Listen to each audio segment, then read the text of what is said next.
Bonsoir les gens, nouvelle vidéo. Donc cette fois-ci, je vais parler du monopole. Donc je l'ai introduit vraiment vite fait sur ma précédente vidéo que j'ai faite sur les services de renseignement. Donc le monopole, étymologiquement, ça vient de monopôle, donc c'est-à-dire un seul pôle. Donc il y a bipôle, bipolaire, donc deux pôles. Donc ça veut dire le gouvernement d'un seul, en fait, le monopole. Et bizarrement, vous avez un autre mot qui ressemble, c'est le mot monarque, monarchie. Alors ça désigne la royauté. Et monoarchos, ça veut dire un seul chef, en fait. Donc, vous voyez, ça se ressemble. Et quand on démêle pas ça dans l'inconscient, ben, on croirait que ce sont des mots différents. Qu'on va dire un chef de monopole, ben, c'est pas la même chose qu'un monarque, c'est pas un roi. Ben, vous allez voir que si, je vais vous expliquer ça dans cette vidéo. Si vous voulez, quand j'étais plus jeune, j'ai été élu au conseil communal pour enfants. Et donc, je comprenais pas tout ça. Mais avec du recul, je comprends un peu. Et je vais vous dire honnêtement ce que j'ai ressenti à ce moment-là et que je comprends maintenant avec du recul, c'est en fait, vous acquérez une certaine réputation grâce au fait que vous fassiez consensus. Et je vais expliquer beaucoup ce qu'est le consensus après et pourquoi c'est important. Alors, bah voilà, on est élu conseiller et donc on représente les gens qui nous ont élus. Donc on devient leur porte-parole, on porte leur parole. Donc d'une certaine manière, ils perdent eux-mêmes leur parole. Nous, on représente leur parole, donc on parle en leur nom. C'est ça être un représentant, un porte-parole. On est censé mettre leur parole vers le haut et nous être juste la force qui pousse cette parole. Or, il y a bien sûr des arnaques où on parle au nom des autres alors que comment dire, on s'en fout de leur volonté. Donc finalement, on brise leurs paroles, on les met au silence. Mais bon, ça c'est dans la politique, quand on est jeune, on pense pas à ça, c'est beaucoup plus tard, dans la vraie politique, le monde sauvage des requins adultes. Mais bon, moi j'avais été élu comme ça parce qu'au conseil communal de la jeunesse, ben on fait pas des grands programmes, hein, c'est plus, je sais pas, moi rajouter une plaine de jeux et des trucs comme ça. On débat aussi sur l'éducation civique, enfin des trucs comme ça, quoi. Mais en fait, les gens, je trouve que c'est une belle démonstration en petit, en miniature, donc en genre de microclimat, de ce qui se passe en macroclimat, donc dans la macropolitique. C'est-à-dire que moi, j'étais là, j'avais été élu, et on fait une genre de campagne où on fait plein de promesses et tout, et on sait très bien qu'on va pas tenir le 10e de ces promesses. Enfin, moi, c'était ça. En fait, j'avais fait toute une liste, et alors je faisais des élocutions, et j'essayais d'être convaincant et tout, et j'étais stressé, j'étais jeune et tout ça. Enfin, je suis toujours stressé à mort pour les élocutions, mais je veux dire, voilà, j'avais moins de conscience, donc j'étais moins stressé à ce moment-là, en plus. Enfin, bref, on s'en fout. Mais ce que je veux dire, c'est, on essaie de convaincre avec des fausses promesses à mort, et puis après, bah, les gens, ils vous donnent leur voix, et puis après, ils oublient. Et c'est ça, le palais des jeux, c'est que les gens, ils oublient après. Mais vous gardez quand même ce statut-là. C'est-à-dire, moi, j'allais au conseil communal, et les autres, ils en avaient rien à foutre, ils savaient plus ce que c'était. Et de temps en temps, les plus malins, enfin, les plus intelligents, ils venaient me trouver, ils disaient quoi, comment ça se passe et les projets que t'avais dit et tout ça. Et je disais oh oui, tout va bien, je fais les projets et tout ça. Alors qu'en fait, je m'en foutais, je faisais aucun projet. Moi, j'allais au conseil et j'étais dans une genre de caste avec d'autres qui avaient été élus comme moi et on était entre amis, entre genre et petit élu, petit. Vous voyez ce que je veux dire? On s'en foutait des autres en fait. Et je pense que la politique, elle fonctionne comme ça, un peu dans l'entre-soi comme ça, de la représentation. Alors pourquoi je parle de ça? Parce que en fait, dans ce monde-là, tout ce qui compte, c'est votre niveau d'influence. Pourquoi? Parce que c'est le pouvoir. En fait, il y a des gens qui croient que l'argent, c'est le pouvoir. Argent égale pouvoir. Et ils se trompent. Il faut qu'ils décortiquent plus pour comprendre où se situe vraiment le pouvoir. Pourquoi l'argent fait office de pouvoir actuellement? Parce que l'argent fait consensus de manière universelle. Et c'est ça son pouvoir. Mais l'argent peut perdre son pouvoir. L'argent n'est pas le pouvoir. L'argent, c'est comme la médaille d'argent aux Jeux Olympiques. Si tu vises l'argent, t'es pas premier. Celui qui a du pouvoir, il est au-dessus de toi. Il est médaillé d'or. Je vais prendre un exemple. Imaginez une personne vraiment, elle est habillée en pyjama. Voilà, elle vient en pantoufle, en pyjama, comme ça, et elle se pointe devant une boîte. Après, vous avez une personne super bien habillée, costard, plein d'argent, montre en or, si vous voulez.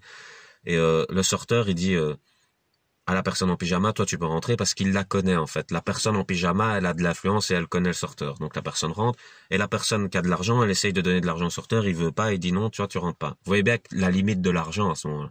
Vous voyez bien que c'est l'influence, donc le consensus qui fait office de pouvoir à ce moment-là. Et c'est ça qui est très intéressant à comprendre. L'argent, pourquoi il a ce pouvoir? Parce que quand vous allez chez un commerçant, vous sortez votre billet qui n'est qu'en fait un bout de papier imprimé et ça fait consensus dans l'esprit du commercial. Alors il vous donne le produit contre ce billet parce qu'il a confiance en fait en ce billet pour être rétribué lui-même après. Donc ça fait un genre de consensus général. Mais imaginez un commerçant qui dirait moi je veux pas être payé en argent ni même par carte bancaire, je m'en fous. Il dit tu viens mardi tonde ma pelouse sinon tu prends pas le produit.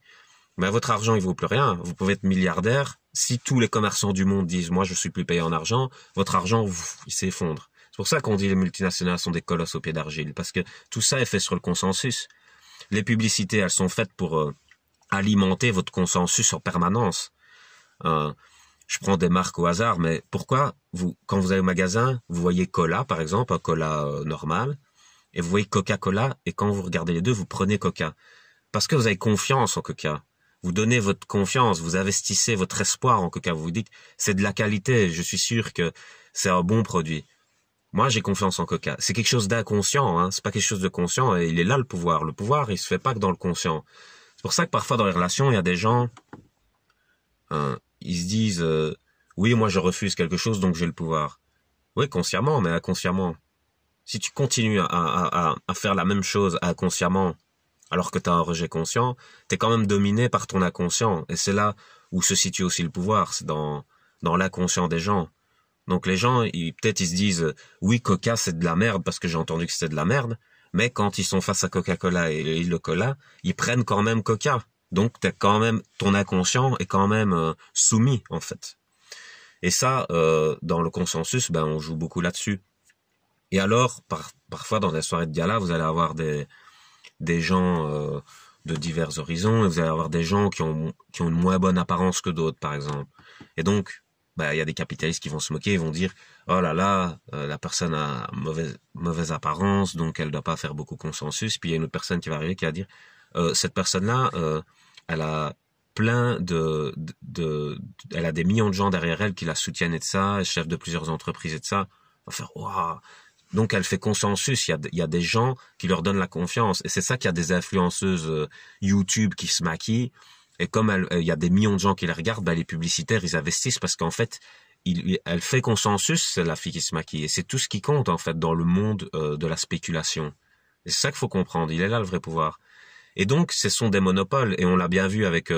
j'espère que la vidéo continue. Ouais, non, je crois que c'est parce que j'ai reçu un message, je crois. Donc, la vidéo continue.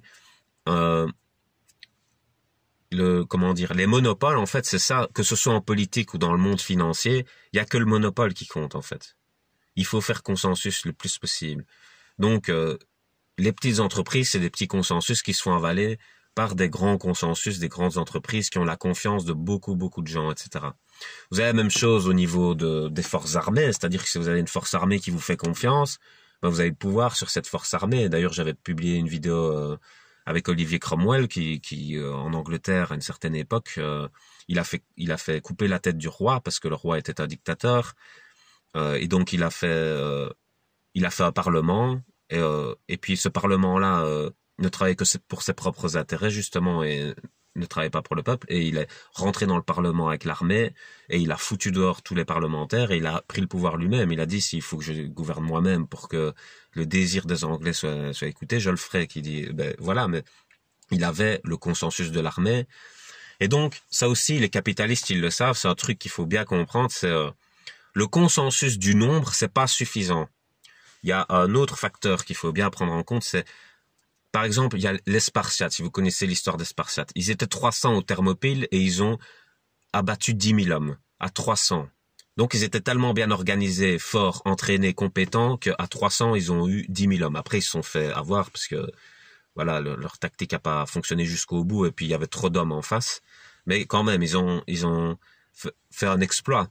Et donc on voit bien que le nombre n'est pas suffisant pour pour avoir le pouvoir. En fait, il faut essayer de trouver un juste milieu entre la quantité et la qualité. Donc il faut beaucoup de gens, mais qualitatifs, qui vous suivent. Et quand vous avez ça, là vous avez vraiment le pouvoir. C'est-à-dire, il faut créer une genre d'élite en nombre. Et les capitalistes, c'est ce qu'ils essayent de faire. C'est ça que je disais. Un capitaliste, c'est un gourou de secte. C'est-à-dire, il a une secte derrière lui, des gens qui le suivent et qui ont le cerveau lavé et qui pensent que c'est un genre de maître qui sait ce qu'il fait, qui ont confiance en lui et de ça, alors qu'il les exploite et tout. Enfin voilà. Et ce gourou-là, après, il est recruté par un gang, d'autres du même style. C'est-à-dire d'autres gourous de secte qui ont eux-mêmes leur propre secte et après ils font un gang. Et alors ils font un gang sur la qualité à ce moment-là. Ils sont un gang de qualité, ils sont tous des chefs, ils font un gang de chefs. Et alors là, ça devient une élite, ça devient le Barcelone de l'économie, vous voyez. Donc quand ils jouent entre eux et qu'ils sont unis, ils détruisent les autres équipes, vous voyez. Donc c'est un peu ça. Alors au niveau du monopole, à une époque, il y avait eu le duc de Bourgogne et Louis XI. Louis XI, c'est censé être le roi, donc il doit faire consensus sur toute la France. Mais en fait, le duc de Bourgogne, il avait tellement de territoire et tout ça, qu'il faisait concurrence au roi de France. Et vous voyez bien que les monopoles font concurrence les uns avec les autres. En fait, le grand idéal de ceux qui cherchent le monopole, c'est d'avoir le consensus des presque 8 milliards d'habitants sur Terre, quoi. C'est-à-dire qu'on leur fasse confiance à fond, quoi qu'ils fassent. Ils peuvent faire les pires conneries du monde, que les gens continuent à les aimer, etc.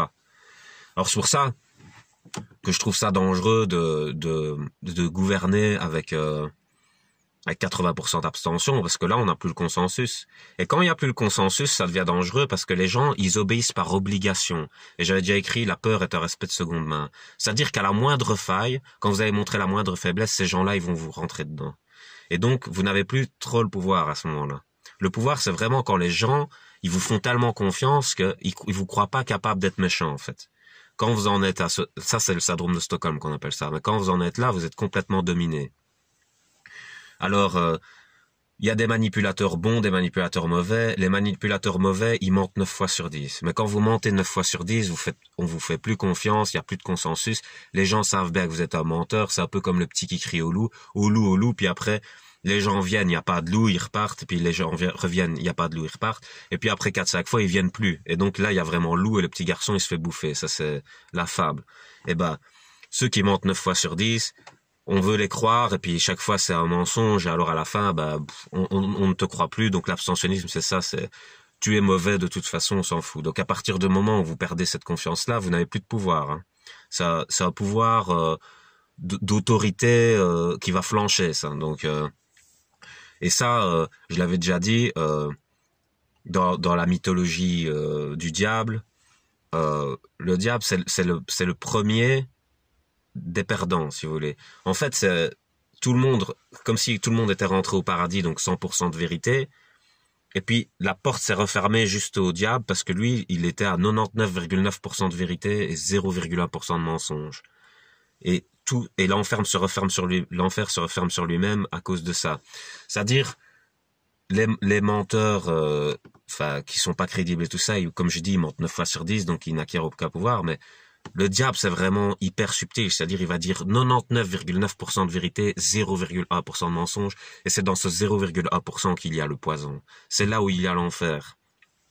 Et donc, ça, c'est vraiment de la technique de haut niveau dans le hacking cérébral.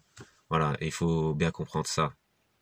Alors aussi, comme je l'avais parlé d'infiltration et tout ça, les capitalistes, on croit qu'ils regardent que d'en haut, mais ils regardent aussi par en bas. C'est-à-dire que chez les animaux, chez les loups, dans la meute, le chef, il est pas devant, il est derrière.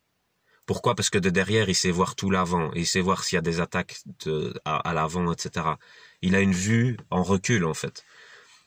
Et c'est pour ça que parfois les capitalistes, ils peuvent infiltrer par le bas, en se faisant passer pour des stagiaires et aller dans leurs propres entreprises et puis regarder comment ça se passe du bas, en fait.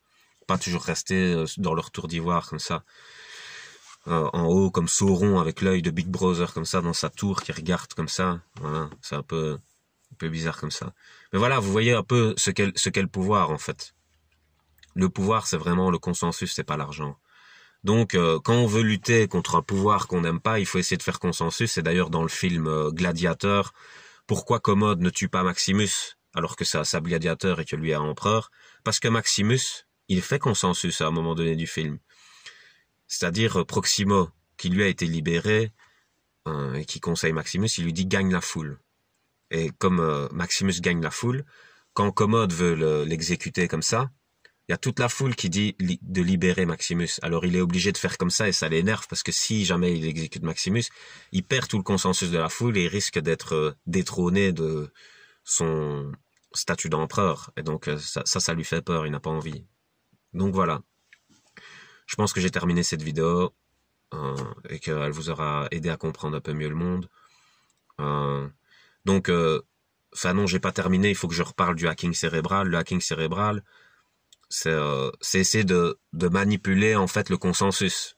Donc le hacking cérébral, c'est essayer d'infiltrer le cerveau de quelqu'un pour changer sa volonté, et donc sa volonté se dirigera vers ce que nous on désire nous. Vous voyez, ça fait, par exemple, je veux vendre de la merde, la personne n'accepte pas que je vende de la merde, elle fait pas consensus, donc j'arrive pas à avoir du pouvoir sur elle. Qu'est-ce que je fais? J'essaye de la convaincre que la merde c'est bien, voilà. Ça c'est du hacking, donc après la personne croit que la merde c'est bien, je lui vends de la merde, et voilà, j'ai gagné, voilà, c'est un peu genre comme ça. C'est ça que je voulais dire avec le hacking cérébral, donc il faut faire attention. Je reparlerai très certainement du hacking cérébral plus en profondeur. Peut-être maintenant, voilà. Mais je vous laisse pour ça, en tout cas, bonne soirée.